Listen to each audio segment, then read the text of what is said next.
Baby, হুম, একটা প্রশ্ন করি। করো। প্রশ্নের সঠিক উত্তর দিতে পারলে 500টা টাকা পাবা।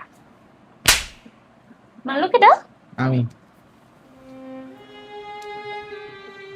আরে ভাই, 500 টাকা নিচে দেখে মুখটাকে বেজার করে থাকবা, তো আসো। ঠিক আছে।